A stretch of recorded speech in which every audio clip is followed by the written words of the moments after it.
ओम नमः शिवाय। मित्रों, मैं आचार्य चंद्र प्रकाश परम कल्याण साधन यूट्यूब चैनल में आप सबका स्वागत करता हूं। क्या आप जानते हैं ओम नमः शिवाय मंत्र का रहस्य, इसकी शक्तियां, इसके चमत्कार?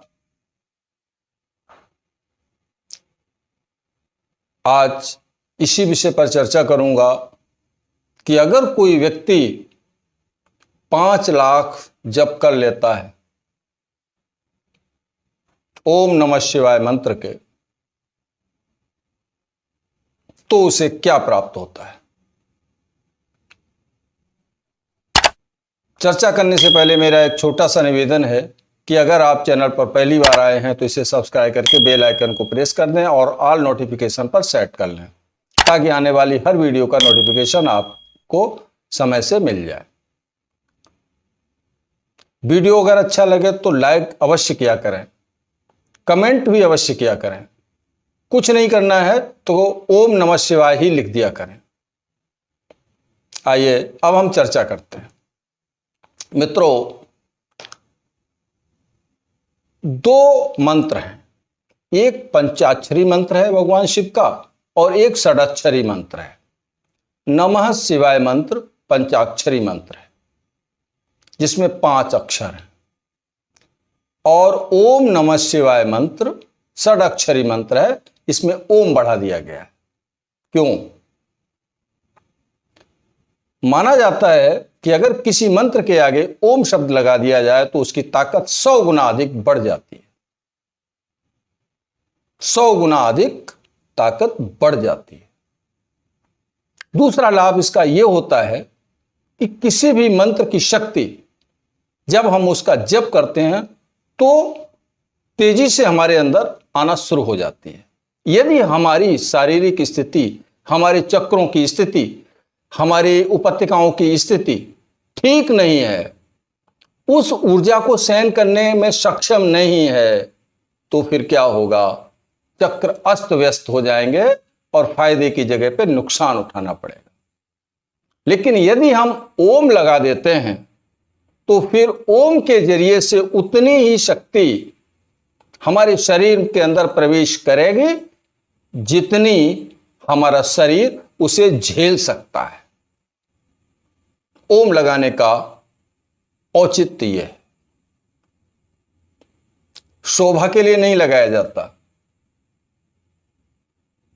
अब हम चर्चा करते हैं कि अगर हम 5 लाख मंत्र का जप का संकल्प लेते हैं तो हमें क्या उपलब्धि होती है, क्या क्या प्राप्त होता है, क्या हमारे शरीर के अंदर परिवर्तन आते हैं, क्या हमारे चक्रों के अंदर परिवर्तन आते हैं, क्या हमारे तत्वों के अंदर, हमारा शरीर 5 तत्वों से मिलकर के बना होता है, तो इन तत्वों में क्या परिवर्तन हो जाता है। ये मंत्र ब्रह्मांड का महाशक्तिशाली मंत्र है। इससे वो सब कुछ प्राप्त किया जा सकता है जो आप चाहते हैं। जो भी आप चाहते हैं सब कुछ प्राप्त कराने में ये मंत्र सक्षम है। इस मंत्र का जाप आप शुरू करें किसी भी सोमवार से, किसी भी पुण्यतिथि से। शिवरात्रि है, सोमवती अमावस्या है या सोमवार है, किसी भी महीने की किसी भी पक्ष के सोमवार से आप निसंकोच होकर के शुरू कर सकते हैं। स्नान इत्यादि करने के उपरांत आप इसका जप करेंगे। सबसे पहले भगवान शिव के शिवलिंग का पूजन करेंगे, या मूर्ति है तो मूर्ति का पूजन करेंगे, और पूजन करने के उपरांत इसका जप शुरू करेंगे। विनियोग वगैरह भी आता है, लेकिन आप सीधे सीधे जप और ध्यान शुरू करें। जप माला पे कर सकते हैं तो रुद्राक्ष की माला से अच्छी इस मंत्र के लिए, या भगवान शिव और माता दुर्गा के मंत्रों के लिए रुद्राक्ष की माला से उत्तम कोई माला नहीं है। इसलिए रुद्राक्ष की माला पर आप जप कर सकते हैं। ध्यान करेंगे भगवान शिव का, कमर सीधी करके बैठेंगे, कमर झुकी नहीं रहनी चाहिए। जिस समय कमर हमारी झुकी रहती है तो हमको आलस्य आता है, दूसरे हमारे रीढ़ की हड्डी के अंदर प्राणों का संचार भी सही तरीके से नहीं हो पाता, लिहाजा हमको पूरा फायदा नहीं मिलता। तो रीढ़ की हड्डी सीधी रहनी चाहिए।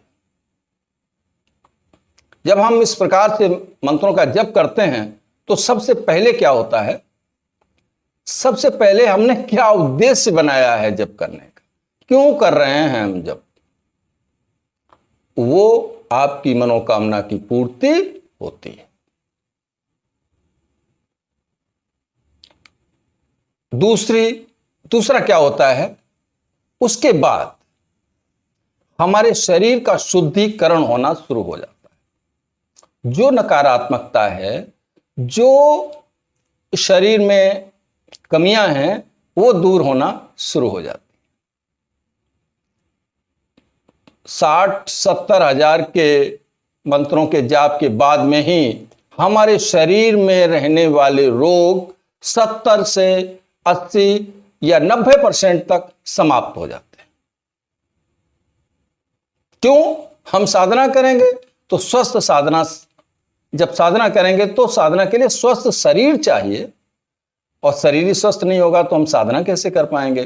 तो सबसे पहले हमारा शरीर स्वस्थ होता है। शिव मंत्र का जप करने वाले की कभी अकाल मृत्यु नहीं होती, इस बात को गांठ बांध लीजिए। अकाल मृत्यु का शिकार वो साधक नहीं बनता है। दूसरी बात, साधना में विघ्न आते हैं, और वो विघ्न हमारा समाज भी हमें करता है। अनायास ही हमारे शत्रु पैदा हो जाते हैं। वो 1000 शत्रु मिलकर के भी आपका कुछ नहीं बिगाड़ पाएंगे, यदि आपने संकल्प लेकर के 5 लाख का संकल्प लिया है और साधना शुरू कर दी है। उनकी शत्रुता करने की शक्ति समाप्त होने लगेगी जैसे जैसे आपका जप आगे बढ़ेगा। ठीक है, तो अब हम संसार से और इस शरीर से की परेशानियों से दूर हो गए। हमारी मनोकामनाएं थी वो भी इसी समय पूरी होना शुरू हो जाएंगी। इसके बाद क्या होगा, अब कोई व्यक्ति ऐसा है जो भगवान को मानता ही नहीं है, नास्तिक है। यदि किसी कारण से वो व्यक्ति इस ओम नमः शिवाय मंत्र के जाप का संकल्प ले, कोई दिलवा दे, तो ये निश्चित है कि वो महान आस्तिक हो जाएगा। उसकी नास्तिकता छूमंतर हो जाएगी। उसे पता चलेगा, भगवान शिव की कृपा से पता चलेगा कि अध्यात्म क्या होता है। इतना उसको आनंद आना शुरू हो जाएगा। और जो आस्तिक हैं उन्हें तो आना ही आना। जो सद्भाव से, श्रद्धा, विश्वास और निष्ठा के साथ जो साधना कर रहे हैं, उनका तो कहना ही क्या है। जो अश्रद्धा बस भी करना शुरू कर देगा, उसकी बात कर। अगला क्या होगा, जिस दिन आप संकल्प लेंगे इस साधना के लिए, जिस दिन भी आप संकल्प लेकर के बैठेंगे, भगवान शिव के सेवक, भगवान शिव के दूत, भगवान शिव की कोई शक्ति उसी दिन आपके घर के अंदर आ जाएगी, निवास बना लेगी। और जब ये जान लीजिए कि भगवान शिव की शक्ति निवास बना लेगी, तो शैतानी शक्ति यदि घर में है तो भाग जाएगी, टिक नहीं पाएगी। शैतानी शक्तियों को भगाने का सबसे अच्छा साधन ओम नमः शिवाय मंत्र है। शैतानी शक्ति भाग जाएगी। अगला क्या होगा, जब हमारी जब संख्या आगे बढ़ जाएगी, थोड़ी ज्यादा मात्रा में हो जाएगी, 1 लाख के आसपास जब हमारा पहुंच जाएगा, तो भगवान शिव का या उनके दूतों का किसी न किसी रूप में, स्वप्न के माध्यम से या अन्य किसी माध्यम से दर्शन होना भी शुरू हो जाएगा। दर्शन भी होगा और मार्गदर्शन भी होगा। यदि हम कुछ गलत कर रहे हैं तो मार्गदर्शन भी होगा, ऐसा मेरा अनुभव है। भगवान की कृपा से ये होता है। आपको रोक दिया जाएगा कि आप गलत करने जा रहे हैं। ये हुआ। इसके बाद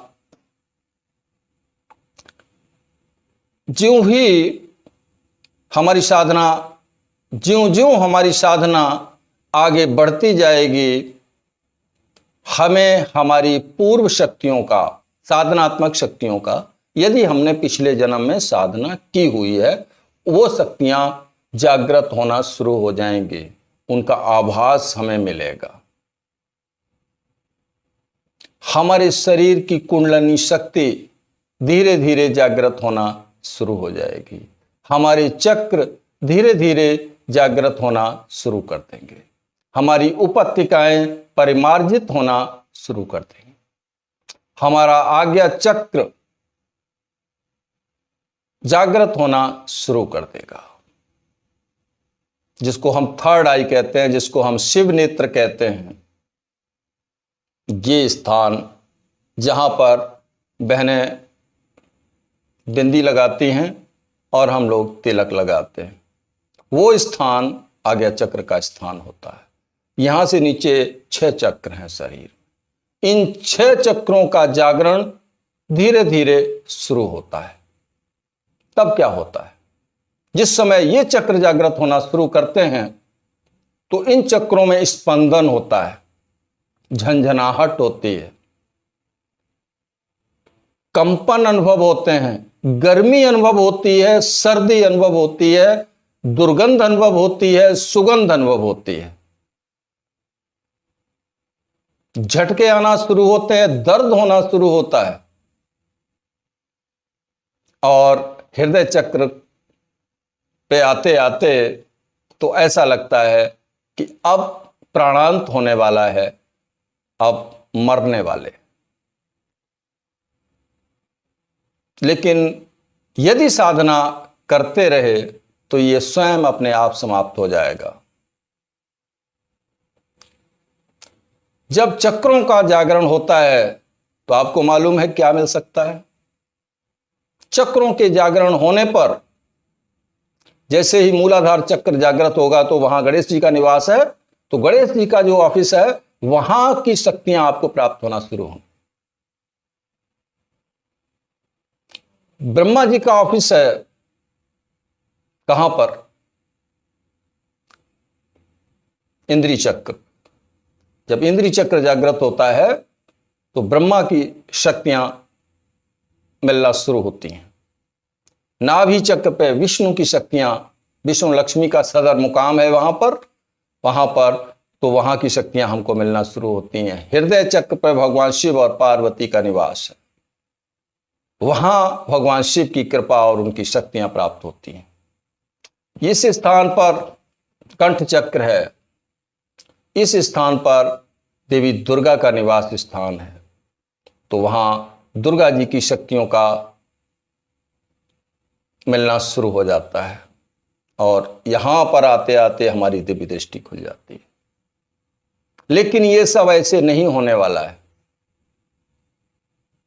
जो पिछले जन्म में साधक था या जिसने श्रद्धा, विश्वास और निष्ठा पूर्वक साधना शुरू की है, अटूट विश्वास है,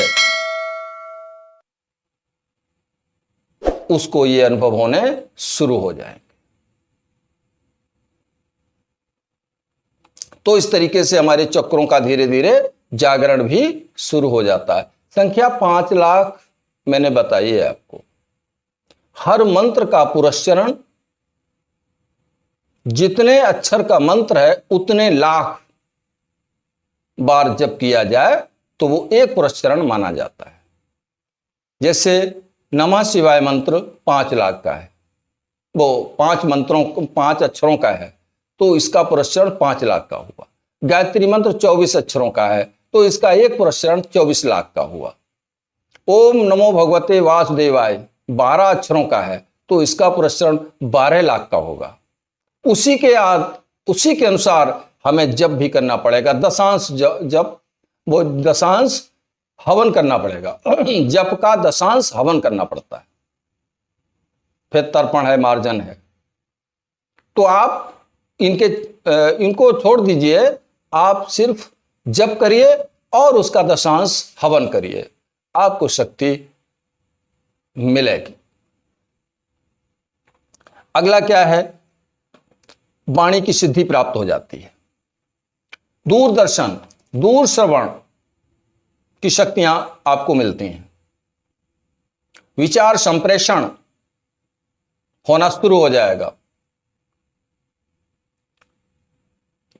किसी भी नकारात्मक शक्ति का प्रभाव आपके ऊपर नहीं पड़ सकता है। किसी भी तांत्रिक की शक्ति आपके ऊपर, अगर वो आपके ऊपर छोड़ते हैं, तंत्र करते हैं, तो जरा सा प्रभाव दे करके समाप्त हो जाएगी। प्रभाव वो भी जरा सा क्यों पड़ेगा? क्योंकि अभी हमारे अंदर पूर्णता नहीं है। हम साधक हैं, सिद्ध नहीं हुए। सिद्ध होने पर कुछ नहीं हो सकता। हम साधक हैं। इसलिए हमारे मन की इच्छाएं, जिनके लिए हम तरह तरह की, अब जो मनोकामनाओं वाला मैंने बात पहले बताई थी, अब वो जब साधना पूर्णता की तरफ पहुंचने लगेगी तो फिर मन की इच्छाएं भी शांत हो जाएंगी। संसार की असारता का ज्ञान होना शुरू हो जाएगा। विश्व का जितना भी ज्ञान है वो यहीं से निकला है, आज्ञा चक्र से निकला है।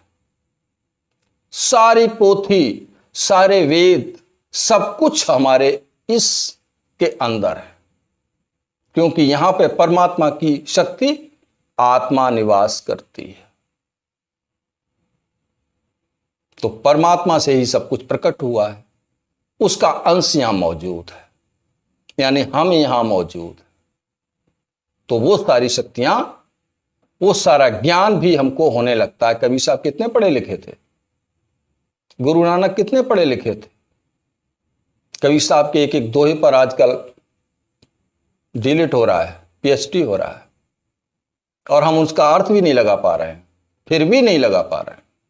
हम पढ़े लिखे होने का दावा करते हैं। तो ये सारा ज्ञान, सारी शक्तियां धीरे धीरे मिलना शुरू होंगी। ये एक दिन का विषय नहीं है, 5 लाख तक का ही विषय नहीं है। साधना अनवरत रूप से चलेगी तभी कुछ मिलेगा। जो 5 लाख का जब मैं बता रहा हूं, ये निरंतर चलना चाहिए। एक चीज और ध्यान रखना, एक दिन भी अगर आपने नागा किया तो किया धरा बेकार चला जाएगा। ध्यान रखना, किसी भी स्थिति में हो, कहीं भी हो, यात्रा कर रहे हो तो अपनी माला जप लो। जो आपने निश्चित की हुई है, जो आपने जितनी मालाएं रोज के लिए निश्चित की हुई हैं, उतनी मालाएं करनी हैं आपको। एन कैन प्रकारेण किसी भी स्थिति में, किसी भी परिस्थिति में आपको जाप नहीं छोड़ना है, यह ध्यान रखना। क्योंकि हम लोग हैं, गृहस्थ हैं, तो जब गृहस्थ हैं तो फिर भी हमारे सामने बहुत सी समस्याएं आ सकती हैं। तो उन समस्याओं के बीच रहते हुए ही हमें जाप भी करना है, जाप नहीं छोड़ना है। इतना ध्यान रखना। आपको वो मिलेगा जिसकी आप उम्मीद भी नहीं कर सकते। संसार की कोई ऐसी कामना नहीं है जो इस मंत्र के द्वारा आप पूरी ना कर सकें। संसार की ऐसी कोई समृद्धि नहीं है जो आपको प्राप्त ना हो सके।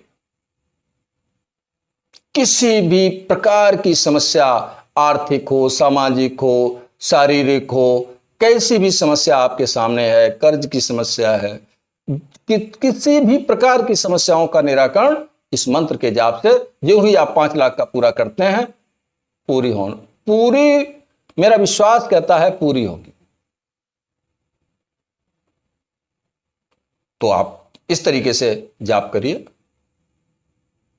जाप के अंत में दशांश की सामर्थ्य है, अगर दशांश की सामर्थ्य, दशांश शास्त्र कहता है कि दशांश जप होना चाहिए, वो आहुति लगना चाहिए, दशांश आहुतियां लगना चाहिए। 1000 मंत्र जपे हैं तो 100 मंत्रों की आहुति लगना चाहिए। आप नहीं लगा सकते हैं ना, तो दशांश अतिरिक्त जप कर लीजिए और फिर एक माला का जप कर हवन कर दीजिए, एक माला की आहुतियां लगा दीजिए, 108 कम से कम लगा दीजिए। लेकिन उसके लिए आपको अतिरिक्त जप करना पड़ेगा। 5 लाख किया है तो फिर आपको 50,000 जप भी अतिरिक्त करना पड़ेगा। अतिरिक्त जप कर लीजिए और फिर आप साधारण जितना आपसे हो सकता है उतना हवन कर दीजिए, उतनी आहुतियों का हवन कर दीजिए। स्वयं कर दीजिए या पंडित को बुला के कर दीजिए, जैसा भी आप उचित समझे वैसा करते हैं। और हवन के बाद किसी भी जोड़े को, पति पत्नी को भोजन करा दीजिए, क्योंकि इसमें आपको माता पार्वती की शक्ति भी प्राप्त होगी और भगवान शिव की भी शक्ति प्राप्त होगी, क्योंकि शक्ति शिव से कभी अलग नहीं है। तो इस तरीके से आप किसी भी सुहागन जोड़े को भोजन करा दीजिए। कुछ दान कर सकते हैं तो थोड़ा दान कर दीजिए। बहुत सरल उपाय बता रहा हूं, हर कोई कर सकता है इसको। इतना करने के बाद आपकी साधना पूरी हो जाएगी और भगवान की कृपा से आपको मनोवांछित सफलता भी मिलेगी। कुछ लोगों का यह भी कहना होता है कि वो साहब ऐसे नहीं होगा, वो तो अभी बहुत चाहिए, 1 करोड़ मंत्र चाहिए तब होगा। बात तो सही है, इस विषय पर भी मैं अलग से वीडियो बनाऊंगा। एक कमेंट आया है, अगर मैं उसे लूंगा वीडियो बहुत लंबा हो जाएगा, तो इसको यहीं समाप्त करता हूं। अगली जानकारी में, अगले वीडियो में अगली नई जानकारी लेकर के आपके सामने हाजिर रहूंगा। वीडियो देखने के लिए मैं आप सबका धन्यवाद करता हूं और अब आपसे विदा लेता हूं। ओम नमः शिवाय।